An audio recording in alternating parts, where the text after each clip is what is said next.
In this second part of chemical bonding, we're gonna begin with covalent bonds. In our first video, we looked at bonding in general, and then we also talked about ionic bonds.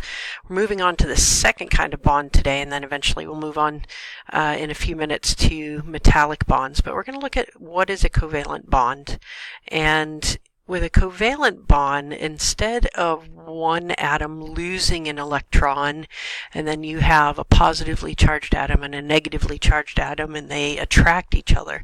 Instead, what happens with a covalent bond is that the two atoms end up sharing electrons. There's no stealing taking place. Instead, there's sharing going on.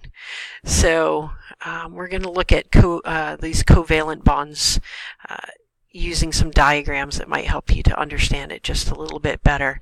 Here we see that there are two fluorine atoms.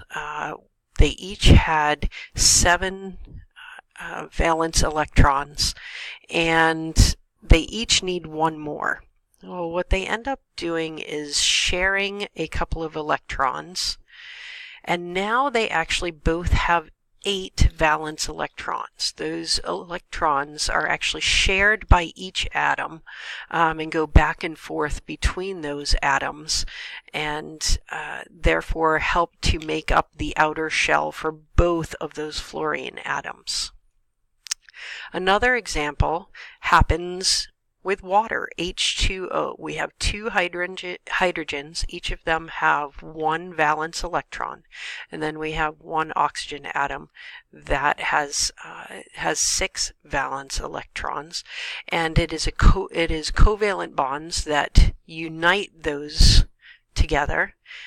They share some of their electrons, and so you end up with oxygen having 8 valence electrons now because it's sharing some of hydrogens, and each of the hydrogen atoms has 2 valence electrons. Now, we've stated in the past that to be stable, an atom would like to have either 0 valence electrons or 8 valence electrons. The one exception, or I should say 2 exceptions, would be hydrogen and helium. Because hydrogen and helium only have 1 shell because they're so small, a valence shell in this case would have 2 or 0. So in this case, hydrogen has 2, and that makes it stable, makes it happy, and so it bonds with the oxygen.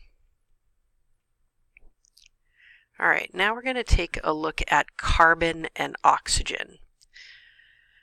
Carbon has 6 valence electrons. Oxygen, has 6 valence electrons. Each carbon has 4. If they then share some of their electrons, forming carbon dioxide, oxygen ends up with 8 valence electrons, and carbon ends up with 8 valence electrons. They're sharing several electrons here. All right, you can see here that there are actually 2 covalent bonds that hold a water molecule together. Here you can see that in ammonia, which is NH3, there's 1 nitrogen atom.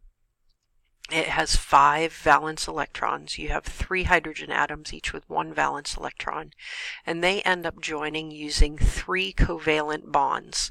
This way, all of the hydrogens have 2 valence electrons, and nitrogen ends up with 8. So carbon dioxide is an example of a molecule that uses covalent bonds. Dinitrogen monoxide is another example of a molecule that uses covalent bonds. Question number 13 asks, what is a molecule? Well, it's a group of neutral atoms that are joined by covalent bonds. Technically speaking, a molecule is not bonded by ionic bonds or metallic bonds, but by covalent bonds.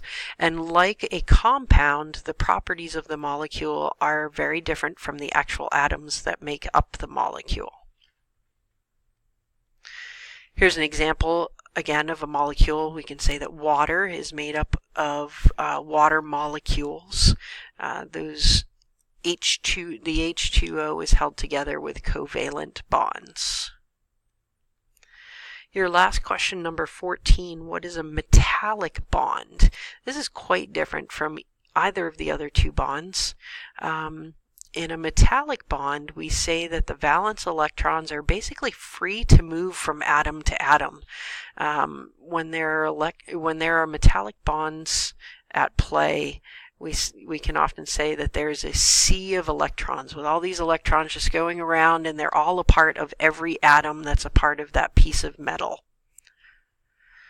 So the fact that metal uses metallic bonds to join atoms together shows us why it is we can pound metal out into something like aluminum foil, because those atoms are free to move around and to adjust their position very easily. We can reshape metals very easily.